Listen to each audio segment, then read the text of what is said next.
This video is sponsored by Magellan TV. The stealth fighter jet F-117 Nighthawk was supposed to be invisible. Thanks to its sleek design and coating of radar-absorbent material, shooting down one of these American aircraft seemed an impossible feat. But in March of 1999, a few days into the NATO airstrikes over Yugoslavia, the Yugoair defenses located and brought down one of them, making it the only F-117 lost to enemy action in its 26 years of operation. For an army that relied on mostly obsolete technology, successfully bringing down a highly advanced stealth aircraft, it was a stunningly strategic coup, pulled off by one very lucky Serbian colonel.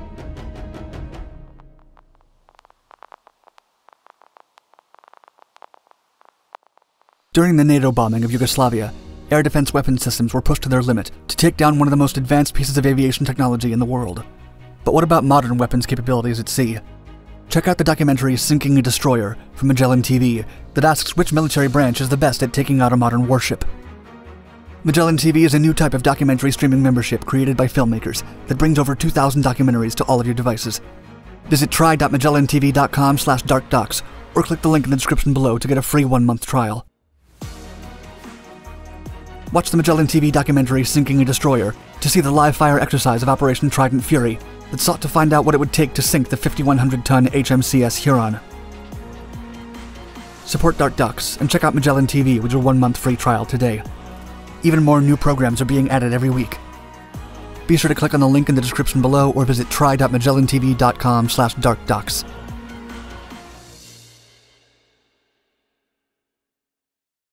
Operation Allied Force. In the late 1990s, the regime of Slobodan Milosevic, President of the Federal Republic of Yugoslavia, forced the displacement of thousands of Albanian citizens who were fleeing from ethnic cleansing and war crimes being committed against them. The bloodshed prompted the North Atlantic Treaty Organizations, better known as NATO, to try and gain authorization from the UN Security Council to intervene in the country with military actions. However, they found opposition from China and Russia. In March 1999, without the approval of the UN, NATO launched a series of airstrikes over Yugoslavia, known as Operation Allied Force. The objective was to end all military action from the Milosevic regime and guarantee the safe return to Kosovo from all refugees and displaced persons. In an address to the nation to announce the airstrikes, U.S. President Bill Clinton said, quote, "If President Milosevic will not make peace, we will limit his ability to make war." NATO forces relied on a large-scale air campaign that, early on, managed to destroy most military targets in Yugoslavia, as well as strategic economic targets such as factories, roads, railway tracks, and government facilities. Meanwhile, Milosevic's military forces focused on trying to bring down the American aircraft that led the campaign. A matter of strategy. At the vanguard of the airstrikes were the American F-117 Nighthawk stealth fighter jets. Their sleek design enabled them to reflect radar waves, while their laser-guided weapons helped them hit critical targets. The development of an aircraft that could fly completely undetected was conducted in absolute secrecy in the late 1970s, and the Nighthawk entered the U.S. Air Force in 1983 as one of the most advanced pieces of military equipment in the country. During the Gulf War, it successfully flew approximately 1,300 sorties and hit 1,600 valuable targets. Mostly piloted by veterans of that war, it also succeeded in most of its missions during the first 3 days of Operation Allied Force. On the other hand, although their technology was considered relatively obsolete, the Yugoslavian forces were determined to defend their airspace with surface-to-air missiles. Colonel Zoltan Dani, commander of the 3rd Battery of the 250th Missile Brigade of the Yugoslavian Army, studied every piece of information on stealth technology to learn how to bring down an American aircraft. While he understood the F-117s would be less visible on radar, he refused to accept that they could be totally invisible. As part of his strategy, he had civilian spies in an Italian airbase and at the border who kept him informed about what aircraft took off and when. This allowed him to keep the battery's targeting radars mostly inactive to avoid detection and to turn them on for only short periods of time. Colonel Dani's battery had in its power an S-125 Neva surface-to-air missile system, which dated back to the 1960s, and was disregarded as an ineffective threat against American aircraft. The missile system had a fire control radar that could detect fighter jets at a range of 25 to 50 miles. Even though it was nearly worthless for targeting an F-117, the system still had the benefit of being able to be easily moved to avoid American airstrikes. Due to the hard training the Yugoslavian forces had received, they were capable of relocating a Neva in 90 minutes, when the standard time required was 150 minutes. This gave them the possibility of ambushing an aircraft by moving the system through its suspected routes.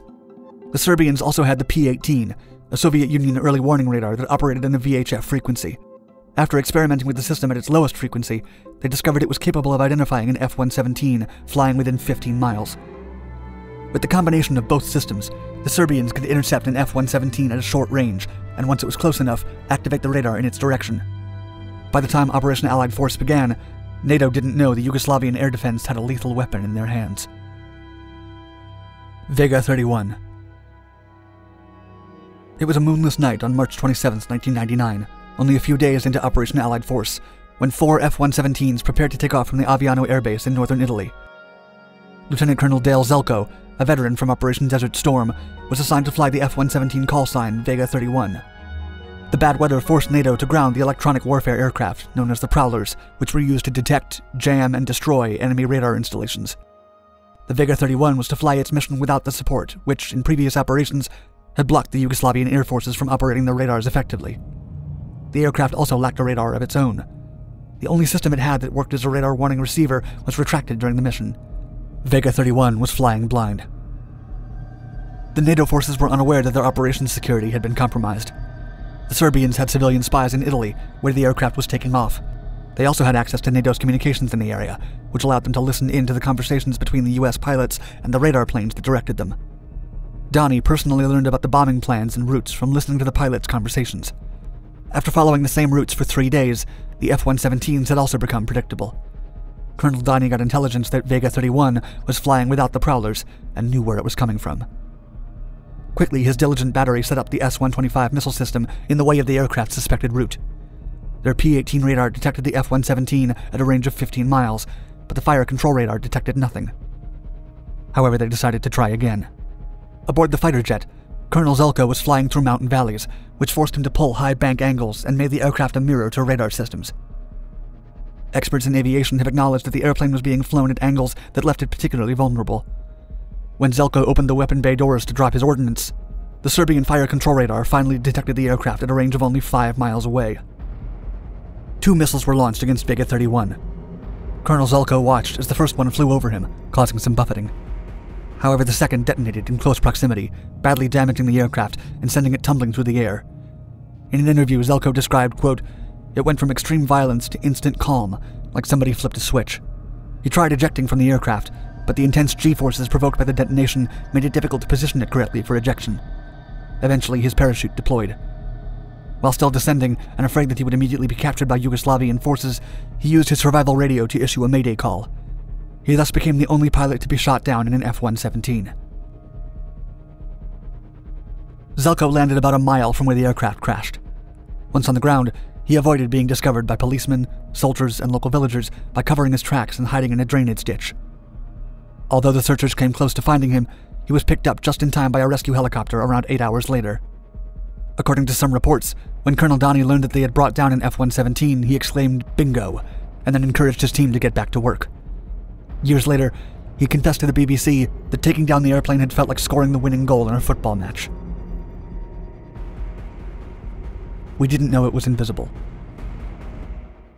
Bringing down the F-117 proved to be incredible propaganda for the Milosevic regime. It sent the pieces of the aircraft to China and Russia to be studied and used in anti-stealth technology. It was even used for propaganda posters, which mockingly stated, quote, "Sorry, we didn't know it was invisible." Some rubber parts of the airplane were even given to Western journalists as souvenirs by a Serbian warlord. The US Air Force had to deal with the embarrassment and newfound belief that stealth planes could be taken down, even with obsolete technology from the Soviet era. This cast doubt over the effectiveness of the stealth technology they used for its newer generations of airplanes. The loss of the aircraft motivated the US Air Force to create a subsection in the weapons school meant to improve tactics. Colonel Donnie became a hero after achieving the impossible, bringing down an invisible jet. Thanks to his decoy targeting radars and constant movement of his surface-to-air missile systems, his unit never lost a battery. In an interview with the Associated Press, he said, quote, "The Americans entered the war a bit overconfident. They thought they could crush us without real resistance." In May 1999, an F-16C fighter jet was also taken down by Donnie's battery, the only other aircraft lost during the airstrikes of Operation Allied Force. A month later, and 78 days into the airstrikes launched by NATO, Milosevic withdrew his army from Kosovo. The former president was eventually indicted for war crimes and died in prison. The F-117s were used in Operation Enduring Freedom in 2001 and Operation Iraqi Freedom in 2003. The aircraft was retired in April 2008, and some were placed in special storage to allow for a recall to future service in case it's ever needed. Some of them are still flown periodically, and they've been sighted as recently as May 2020. 12 years after the events in Yugoslavia, former adversaries Colonels Zelko and Dani became friends. The US pilot told the BBC that he felt nothing but respect for the Serbian people and for the man who shot him down. Together, they participated in a documentary in which they visited the Serbian Museum of Aviation in Belgrade. Some pieces of the wreckage of Vega 31 are preserved as a reminder that no aircraft is truly invisible. Thanks for watching, and thanks again to Magellan TV for sponsoring this video and for offering a free trial to Dark Docs viewers. Please visit try.magellantv.com/darkdocs or click on the link in the description below for access to more than 2,000 documentaries streaming across all your devices without interruption.